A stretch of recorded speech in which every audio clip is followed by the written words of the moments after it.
last week I forgot to hit record, and I just hit it, so at least we didn't get 20 minutes in this time. But that's how you're able to watch it on the playback, is when Evelyn remembers to hit record. So I will just quickly say for the moment, I'm Evelyn Jerome Alexander. I'm with Magellan College Counseling. We have a team of 12 counselors who help students all over the country with their college search and application process. I am joined today by my colleague Julia Surtshin, who serves on the board of the American Institute for Certified Educational Planning. And she just gave us a quick overview of what AICEP is and does, and the standards to which members have to comply. But so I was like-minded. I really wanted to set the bar high for this profession, that we would be seen the same way as any other professional, a doctor, a lawyer, an accountant, that there would be standards, and you could tell whether somebody had met those standards. I think the biggest question that parents would have is why is there a need for this organization? Why is there no regulation and no certification whatsoever for college counseling? Good question, good question. And I really think that there are several answers. One is that this is a pretty new field. There have been guidance counselors in high schools for years, but in terms of private or independent educational consultants, that's a pretty new field. I think that because of that, and because practitioners come to this field from a variety of backgrounds. Yeah. So some of us have always been in higher ed, like myself. Some other people have come from other related professions. Some people have been high school teachers. And some people have come from completely different professions and completed, like what you said, the Berkeley or the UC Irvine or the UCLA certification program. So when people come to a profession from a variety of areas, it makes it more difficult to prescribe a certain path. And so that's part of where we're at. But I think that makes, it makes it more difficult, but I also think it makes it more necessary, that you want to make sure that whoever you hire is somebody who really has not only the training, but also the background and the context, and understand why they're making the decisions and offering the suggestions and advice that they're offering. That's an excellent point. So you talked about the fact that AICEP members have to meet a certain level of experience, knowledge, and continuing, practical education. Can you tell us a little bit more about what's required? So the process is really quite rigorous. In order to become a CEP, you start out with an application, and it is a very extensive application that asks about your education, your training. It asks about how many colleges you have visited in the last 5 years. You need a minimum of 75. You're asked about things like the contributions that you're making to the field, be it volunteering to be on the organizing committee of your local NACAC college fair, or whether you are working as an instructor in a certificate program. What professional writing have you done? What articles have you written that have been submitted to journals? Or what books have you written? You also have to talk about what continuing education you've done in the last 5 years. You need a minimum, I believe, somewhere between 35 and 70 continuing education credits. And you have to provide professional references. Also, I want to add really strongly is that part of that application is signing a statement that you agree to adhere to a set state of ethical principles. Yeah. And that ethical practices, and you understand the complicated professional ethics. That's extremely critical. Yeah. If your application, if you accumulate enough points on your application, you are then given the privilege of sitting for that really, really, really long exam, which it is. But I think that that says something, because any professional who is willing to basically subject themselves to scrutiny by their peers, and willing to undergo an exam that is, as you know, multi-hour, that person is dedicated and knows what they're doing.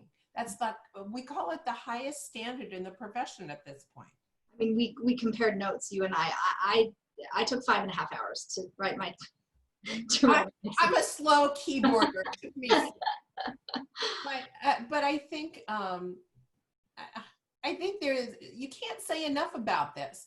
And I really want to add, you said this year more than any other year, this is a big issue. I'm not sure I agree. I think last year was a big issue because of Varsity Blues. Of course.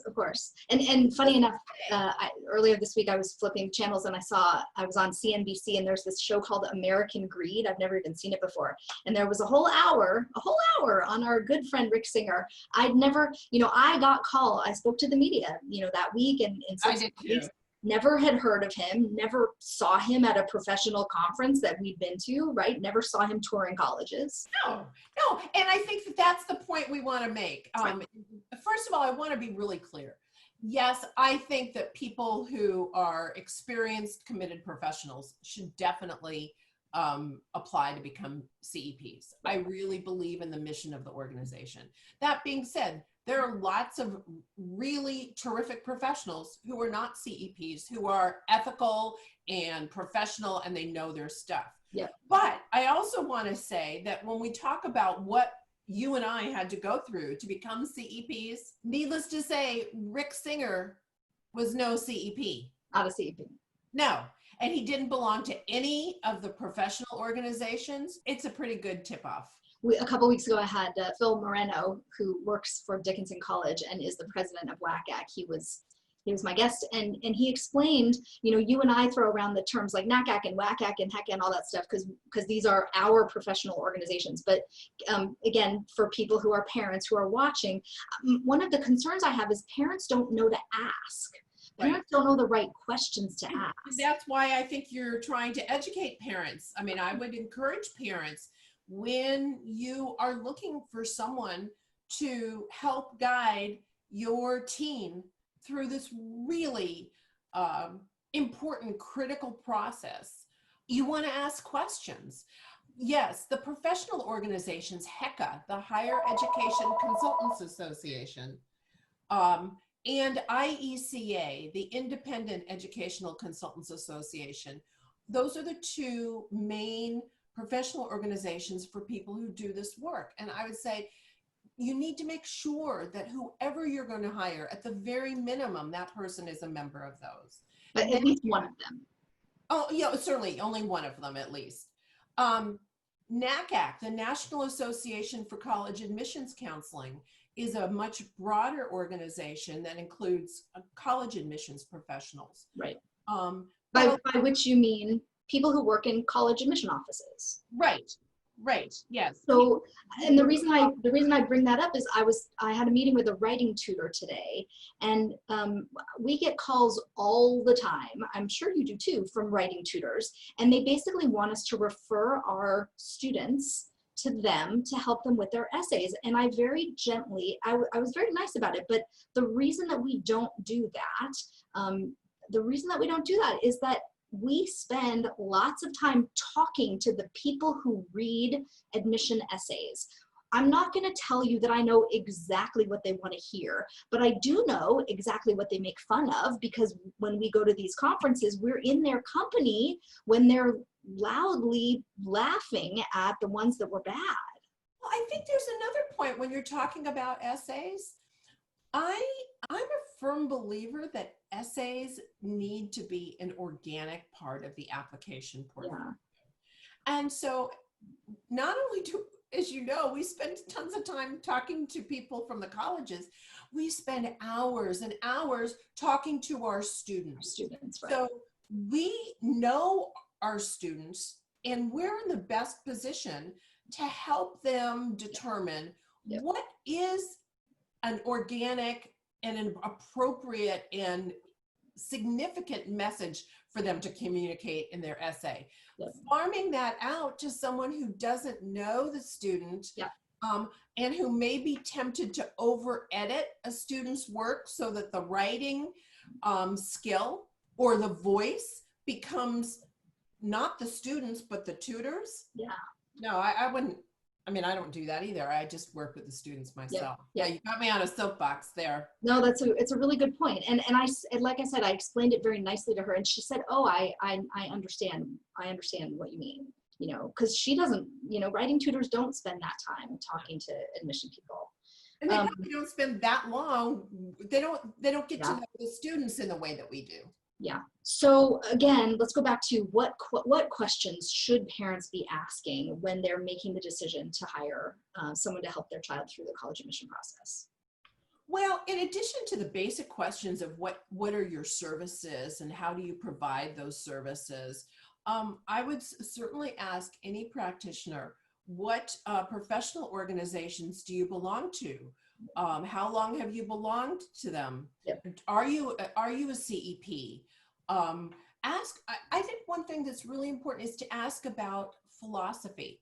What is your philosophy? Not long ago, a couple weeks ago, I had a mother call me, and she was very kind of type A. And she asked me lots of questions about my experience and my everything. Told me nothing about her son.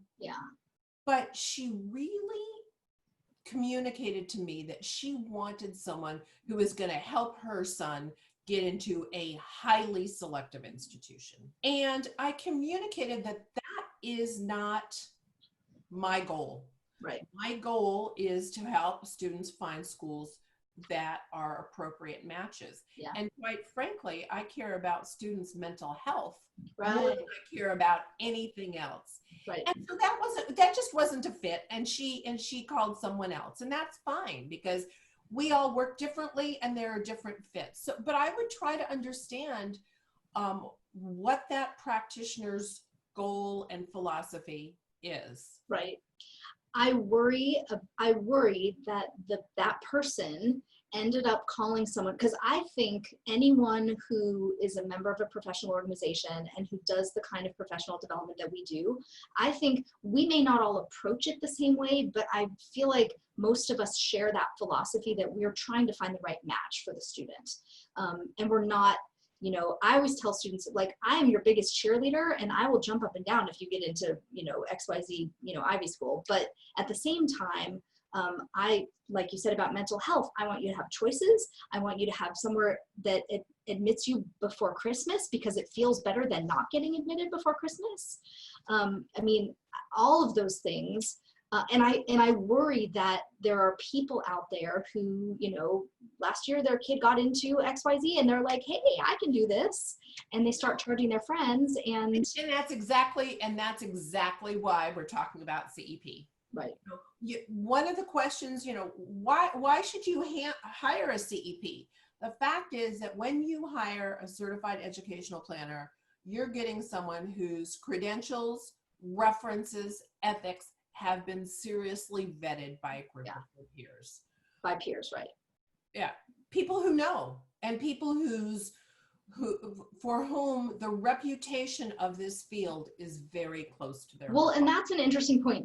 And you said this to me the other day. I thought about this when I was going for my exam, when I was sitting for my exam. No one's ever asked me, are you a CEP?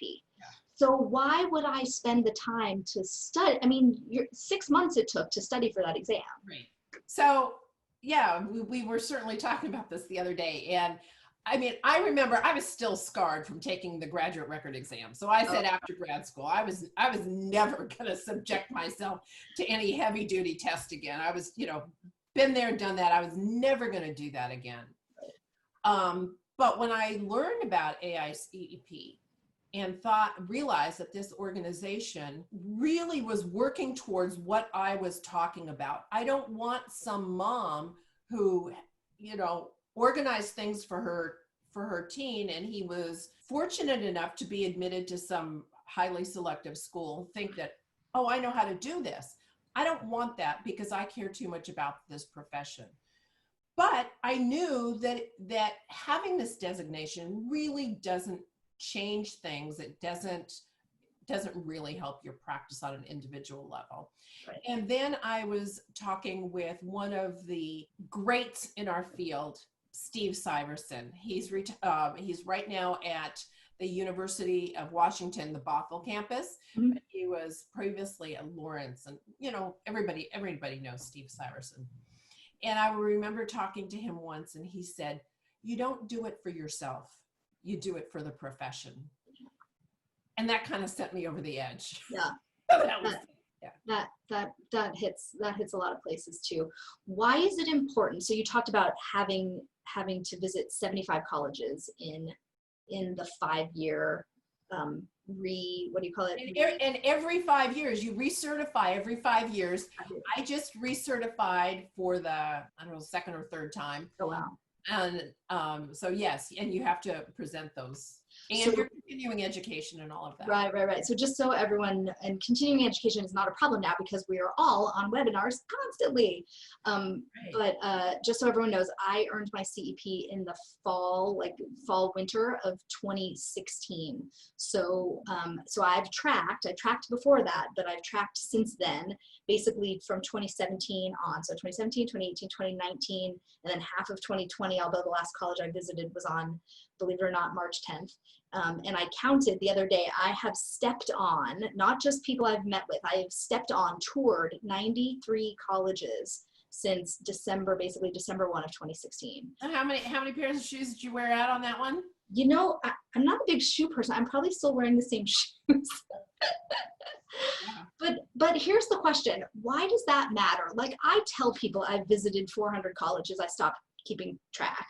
But why is that important to help students do what we do? The biggest answer, kind of the most general answer, is that it gives us perspective. Okay. That just as students get a feel when they go visit campus, we get feels when we visit campuses. The University of Washington or Berkeley feels very different than Dickinson. Yep. Or Willamette. And it's very intangible. I mean, you can't, it's hard to describe. And if you haven't visited, it's impossible. It is impossible. And here we are in a year when many, many rising seniors haven't, their visit time was ripped out from under them. I think, though, that one thing is that colleges are working very hard to up their virtual offerings. Yep. So, I mean, there have been virtual or 360-degree tours of campuses for quite a while. Yeah. But there are tours now that show residence halls and inside residence halls. And there are offerings where you can hear faculty talk. And so the virtual offerings are much more robust than they used to be. Yeah. That being said, it's not the same. And if anybody told you it's the same, they're lying. But the issue is that we have to do the best we can with what we've got. Exactly. And that means connecting with admissions people based on campuses. Yep. That means asking to be connected with students. Yep.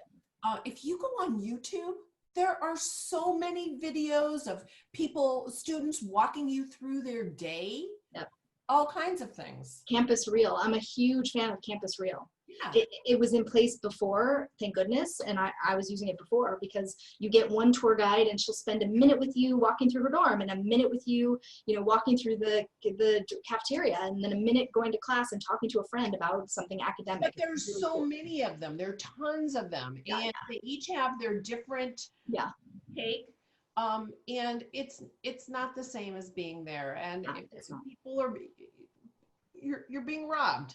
Yeah. But it's the way it is. Well, now the next question that flows from that to me, and I do get this from parents, is do you have relationships with people in college admission offices? And they're not going to come straight out and say, can you get me in? But honestly, that's really the question behind the question. So the answer is yes, we all have relationships with people who are in admissions offices. Can we get your students in? Not anybody reputable. No, that's not, I wouldn't say it that way. Not to an Ivy, not to the super reachy. Well, but not anybody who's reputable. Oh, I see what you're saying. Yeah. No, I mean, Rick Singer got a lot of people. Sure. Yep. Yeah. Not anybody. Well, but you can't say that USC is not reputable. I mean. No, I'm not saying that the schools aren't reputable. I'm saying that no independent counselor got it. is going to tell you that it can get your teen in. Right. In fact, it's considered very unethical for independents to advocate for our clients on behalf of our clients to college admissions officers. Right. I never do it. I actually don't very often call schools about students at all because I believe it's very important for me to support students in calling schools and finding out what they need to find out. Yep.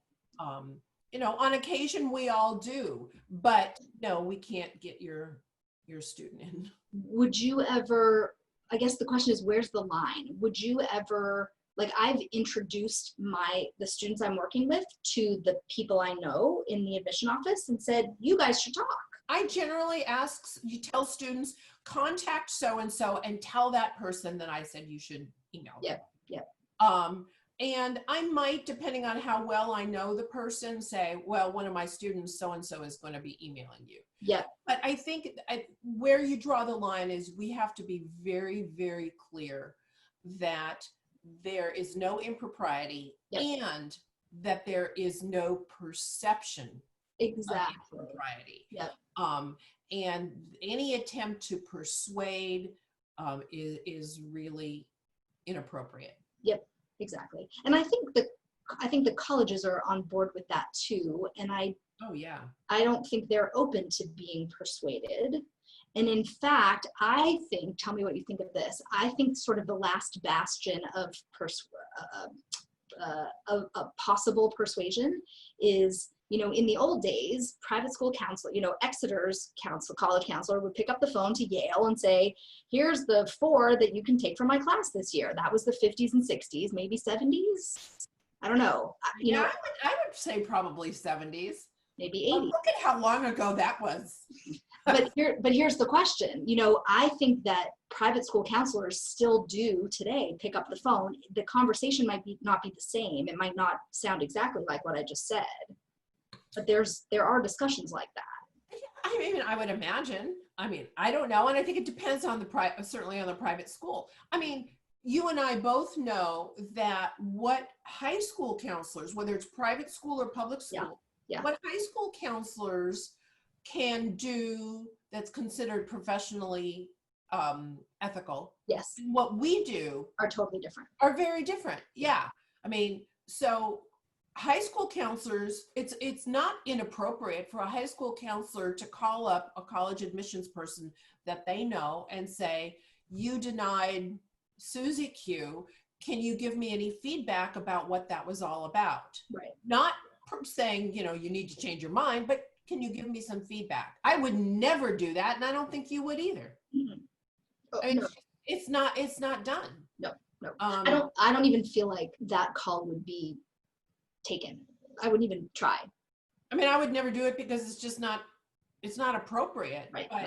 But it isn't inappropriate for a high school counselor to do that. And I don't think it's inappropriate for a high school counselor to call and advocate for a student. Right. But it is inappropriate for us to do it.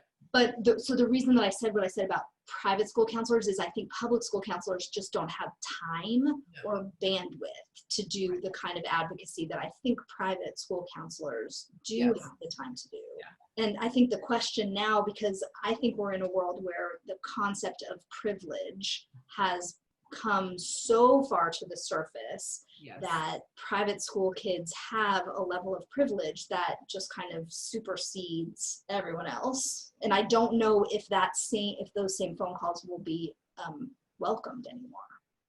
We're gonna have to see. Yeah, I mean, we'll have to see, and I think that to a large extent we won't know. We might not know, right? That's true. We won't know, and we won't know until there's another big blow up, right? And I think that I think schools are kind of gun shy. I mean, yeah, I agree. We haven't seen the last of this varsity blues business. Still going. So yeah. Yep. Well, and I guess I want to say one other thing about the varsity blues situation. Yeah. After varsity blues hit the media, the inquiries to AICEP skyrocketed. Yeah. And I, like you, I was contacted by the media, and my first response was, my heart goes out to the poor students, the poor kids of these parents, some of whom were not aware of what their parents were doing.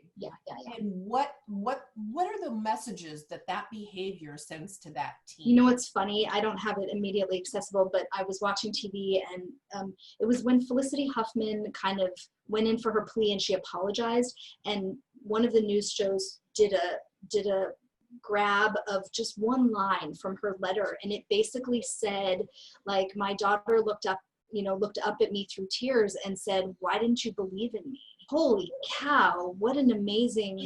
And how what's it gonna take to repair that relationship? And so, yes, I am glad that more people are becoming aware of the need for standards and certifications. Right. But it's too bad that that had to happen. It is too bad that had to happen. And people ask me now, do you think it's still happening in different ways, in smaller ways? I mean, everybody knows if you're a multi-million-dollar donor, if you're a legacy, you sometimes get special treatment. I will tell you, I'm a Johns Hopkins alum. I work with a lot of Johns Hopkins legacy children, and Hopkins announced last year that they do not consider legacy anymore. If you look at the number of legacy kids on the Hopkins campus, it's minimal. Yeah, I think all of those kind of old boy, old girl network things are breaking down. I agree. So take us, flash forward for the next, 5-10 years. What does college admissions look like? Because I think we are at a very serious turning point. Evelyn, you should have thrown that one at me. Give me some time to think about that. Give me your crystal ball. Let me hear it. My crystal ball is out for polishing. I don't know. That's what I tell people. Mine's in the shop. Can't tell you. Do you think I'm going to get into? I don't know. No, I don't. I really don't know. What's going to happen? I think, unfortunately, we are going to see a lot of, or maybe not a lot, but we're going to see some really great small liberal arts colleges close. Yep. We're already seeing a little bit of that. I hope I'm wrong, because I am a huge believer in institutions like that. I think that they have an incredible impact on the lives of students and can move students along the maturity continuum immensely. Yeah, I agree. There's going to be, I think, more concentration on holistic review, especially in the next few years, where the whole testing scene, which has been under fire for a long time, is really, really suffering. I mean, we just had another cancellation of July, test dates and test centers, and and I think that a lot's going to change when the UCs end up with their new exam. You heard it here first. It will not happen. It will not happen. Okay. So we're going to have 2 years of test optional. Class of 21 and 22. Class of 23 and 24 will be test blind, not even considering it. And after 2025, but that's only for in-state kids. Right. In-state kids, they will not work. So you don't think they're going to come up with their own test in 25, like they say they will? In 4 years? Yep. Okay. Well, I hope you're right. But because of that, I think there's going to be more attention paid to holistic review, which I Yep. think is great, but I also think it's problematic because there's massive grade inflation in the high school. There is massive grade inflation. Yep. And the problem is that it's uneven grade inflation. That's the problem. So for example, I have a student at a private school in New York City, and he is convinced that his school is the hardest private school in the country, and that everybody knows it. And that if you work for that B+, that's the hardest B+ you've ever earned. But you know what? A B+ is a B+. It looks the same as any other B+ when it lands on a transcript in a college admission office. I mean, it depends. I mean, a B+ from Stuyvesant might not be the same as a B+ from Oregon City High School. Right. So. Right. And this is where, and so parents who are watching, please recognize that the first person who will read your child's application in many, not all, but many college admission offices knows your area. Like, they have a region. It's not true with the UCs, which I know a lot of Californians apply to, but all of those liberal arts colleges, and many even public universities that Julia was just talking about, they divide up their admission office staff into regions, so they know the high schools. But that's good and bad. They know where there's inflation. I think what's going to happen. So I think schools are going to close. I think admissions review is going to be more holistic, which is, I think it's a great thing, but like I said, I think it's problematic. I think that travel, certainly for the next year, is probably totally non-existent. So explain to people what you mean by that. So that means that admissions officers from colleges will not be traveling to high schools and visiting with students face to face. So again, we're going to be going to virtual. I am on the committee that puts on the NACAC, National Association College Admission Counseling, college fair here in Portland. I've been on that committee for about 20 years. Oh, wow. We have it in the Oregon Convention Center. Yeah. We were just notified. We're virtual. It's going to be a virtual college fair, which I actually think it has some real pluses, because it enables students to pace themselves in a way that's more comfortable for them. Wait, I have an interesting question. Can outside the area students attend? Because our only NACAC college fair in Southern California is in April. Really? Yeah. Northern California gets the fall ones. We get April. That's actually a great question, and I don't know the answer to that, but I can find out. Because of course, we've been sending all of our students all of these online and virtual and everything, but it would be so interesting if they could go to a college fair. But what that means is that they're going to be going to individual virtual visits. Yeah. But it means that you get to opt out of going into a massive exhibit hall with a lot of noise, and which is really intimidating. And if God forbid, if you're stressful, and I've been working on this committee for 20 years, and I find it really stressful. Yeah, I mean, honestly, we strategize with our clients. We have, because our college fairs here are like 350 colleges. It's so sensory overload. You walk in there and your head just goes Your wham. head explodes. Yeah, it's really intimidating. Yeah. So I think the virtual has been fabulous. Yeah, I think it's going to be good. I think that I'm hoping that students will take some opportunity to be more self-reflective about what they want and what they need and where they want to go. Yeah. And then really try to build relationships with admissions people at the schools that meet their needs. We talk sometimes about stealth applications. Yep. Applications that kids file for the heck of it because there's no application fee and they can check off another box on the Common App. Yeah. And generally speaking, those are not successful applications. And I feel like anytime you apply to a school just to see, then you really haven't done the homework to see if it really fits you. So what do you say to a family? So you said you had this person come in and they really, really wanted you to help their son get into, top school. How do you talk? I call it talking them off the ledge. How do you talk them from, it has to be an Ivy, to let me show you the way I do it? I guess I usually start with asking a lot of questions. Yeah. Like, why does it need to be an Ivy or whatever?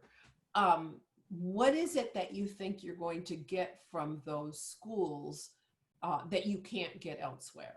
So I ask a lot of questions. And I think that helps me understand what the students and more often the parents' currency is. We all have currency, the things that resonate with us. And if I can understand that, then I can start taking another path. That being said, I've had students go to Harvard and they were a great match for Harvard and they're happy, and that's great. Right. But no school, even Johns Hopkins, is right for everybody. It's not. Oh, I don't put it on anybody's list. Just thought I'd add that in, Evelyn. I take it off lists. It's wrong for a lot of people. But the thing is, a kid who thinks they're going to Hopkins, you can't put Washington State on their list because they're going to be insulted. No, but we also have, we all talk about having a strategic list. Right. I mean, a strategic list cannot have all schools that admit fewer than 15% of the students. Right. It's just going to end up badly. Yes, it will end up badly. And the fact is that I think that when parents talk about wanting their students to go to a top-notch school, part of that, not all of it, but part of it is code for what parents all want the same thing.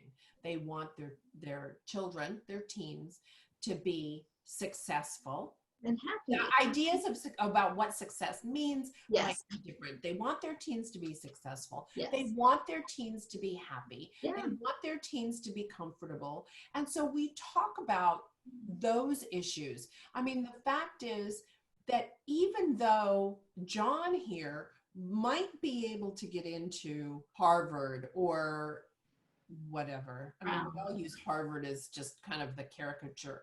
Yes. It might not be in his best interest for a number of different reasons. Right. So I think that's part of the conversation. Do you ever pull out the Malcolm Gladwell the video? Oh, the video? No, not the video, but it's true. Getting into the most selective school you can is not could be a curse. Best bet. Yeah. Could be a curse. And we talk about that, is it better to be at the bottom of the pond? Right. Or is it better to be in the middle or the top of the pond? Well, part of that has to do, and I always ask kids this, is what motivates them? Yes. Some students are really motivated by being on the bottom because they're really competitive and they're just scrambling to really learn. But what really motivates them to learn? Some students say, I'm really motivated when I'm near the top because I learn more and I stay engaged because I want to maintain that. But some of those top kids have never been anywhere near the bottom, and being there would be devastating to them. Right. Like they wouldn't know how to handle it. Right. So I will put the link for the Malcolm Gladwell video that I'm talking about. It's 19 minutes. It's so worth your time. It's basically, I always tell people, if you haven't read David and Goliath, it's chapter 3. Just read chapter 3. That's all you need. But it really basically talks about, like Julia was saying, motivation and demotivation. That's the part that you're not thinking about for your superstar child because they've never been demotivated. And that's where we get into mental health. Right. And I tell families, I am more concerned with your teens' mental health than I am concerned with having them get into any college. Right. Any college. Well, but I also think it's out of a sort of a warped sense that, only Princeton can provide the alumni support that Princeton can, which is just not true. It's just not true. Like whatever college you graduate from will have alumni. And those alumni will have supported you and will love you as a graduate.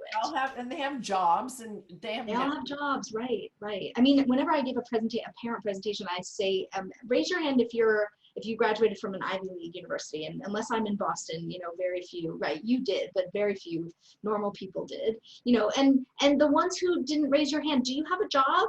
Does everybody here have a job? Now that we're in COVID, I might have to. That might not be a good question. I have to rejigger my speech a little bit, but the other thing I think is important when it comes to making that choice about, top tier, which I hate that whole term, but If you are planning on going to medical school or law school or business school or something after college, those are institutions that cream the top kids off. They are not interested in top half of the class at Harvard. That's not who is, getting into, medical school and law school. And I think when I talk to kids who are pre-med, I say, do you know what it takes to get into med school? Yeah. It takes lab experience. Yeah. It takes letters of recommendation from faculty. Yeah. If you're the worst kid in the class, you're not going to get those opportunities. Yep. If you go to a school where there are massive numbers of students in each class, yeah, getting those opportunities is going to be really tough. Yep. So think about what kind of an environment. I focus a lot on, before we talk about school names, yeah, talk about the type of environment. Right. And so I think, you asked, Evelyn, what kinds of questions should parents ask? And you and I have had this, just kind of this free-flowing conversation that obviously this is one of our favorite topics to talk about, because we could just go at it for ages. But I think you can see that from talking to professionals, when you talk to them either on the phone or in an initial consultation, what do they sound like? What do they have to say? Does that person seem like a fit for you? Just totally as we agree. talk about college fit. Yeah, totally agree. I really believe that the person you work with has to be a fit, not only for you, but more importantly for your child. Yeah. Because a lot of stuff comes up in this process, whether students come out as a sexual minority, or talk about an 18-year-old football player talks about, well, I really don't know if I want to go that far away from home. Right. And I am anxious about going to college. Right. That student has to be able to feel comfortable with us. Yeah. So more than anything, once you've covered the baseline of professional ethics and professional affiliations and how that person contributes to the field, you've got to think about fit. I think how somebody contributes to the field is really important. We have an independent here in town. She's actually quite close to me. She's been in the field longer than I have, and I've been doing this for 25 years. I have never once seen her at a conference, at an update with admissions reps from colleges, at HECA, at IACA, at NACAC. I have never seen her. If I saw her on the street, I wouldn't know who she is. Wow. Yeah. And that's not the person you want working with your team. That person, and I think, one of the things that we were just dancing around, but what I really think that what you're talking about is, I get so much joy from seeing my students. It's not just about the end, it's truly about the journey that we take. And for us, we like to start working with kids like end of 10th grade, middle of 10th grade. So it's a 2+ year journey. It's a developmental adventure. It's a developmental adventure. I like that. And I truly get joy from, of course, the end is joyful, but, I have a student who, when I first met her, there were no essays coming out of that brain. Like, it was just not happening. And now every time I see her, she has great ideas, and we just sit and write together. And it has blossomed into a really lovely relationship. And of course, she's going to end up at a great school. She's going to end up at a school that fits her well. And that's the whole thing. Right. Peter Van Buskirk says that his goal is, he wants students to strive to be admitted to schools where they are prized for who they are. Yes, exactly. And that's what we all want. Exactly. Yeah. And I would say, just about the counselor fit, one of the differences between the way you do this work and the way I do this work. And it just kind of happened as a happy accident for me, but we have a team of 12 counselors. And so when I take a call and I do the intake for our team, I'm the first person to talk to a parent. I'm trying to get a feel for the student from the parent so that I can figure out who on our team is going to be the best fit to work with them. And on the other hand, I'm a one-person show. And so, if I think it's not going to be a good fit. You refer to that other lady in town? No, I'm kidding. No, just some other people in town. Yeah, because we've got, although we only have 4, circling back to yeah. We only have 4 CEPs in Oregon. In all of Oregon, there are only 4 CEPs. And in California, we have, last time I looked, it was 37. Yeah, but how many IECs do you have in California? Yeah. Hundreds, I don't know, thousands, hundreds. Yeah. So if there are only 35, I think that, again, this is demonstration that this is not an easy thing to do. No. And it's not to say that people who don't have it are automatically no good. We're not saying that at all, but be assured that the people who do have it have really had to demonstrate some chops. Yep, some chops. I thank you for your time, Julia. It has been lovely talking with you. It has been so fun. We always have fun when we chat. Yeah, we do. I do think you were really helpful in helping parents understand the professional side of college counseling, because I feel like when they call us, they are so wrapped up in the emotional side that they're sometimes not really thinking about what did you do to get here, and how do I know that you're the right person to do this with me? Well, and I haven't scoured your website, but I think that, when you're thinking of hiring someone, look at their website. Absolutely. Really look at it. Yeah. What are they telling you, and what are they not telling you? Yeah. Very true. Very true. All right, everyone. We're only doing this one more time. So next Thursday, it's me and the kiddos. I've picked 2 of my favorite clients, and I have a request out to one more, and I'm waiting to hear back from him. So I will be here next Thursday at 5:30 Pacific time. And right now I'm going to go grab some dinner, and then I'm going to watch the Dodger game. All right. Hey, Evelyn, thank you so much for having me. This was really a blast. Thank you. Thanks a lot, Julia. Thanks, everyone. We will see you next week. Bye-bye.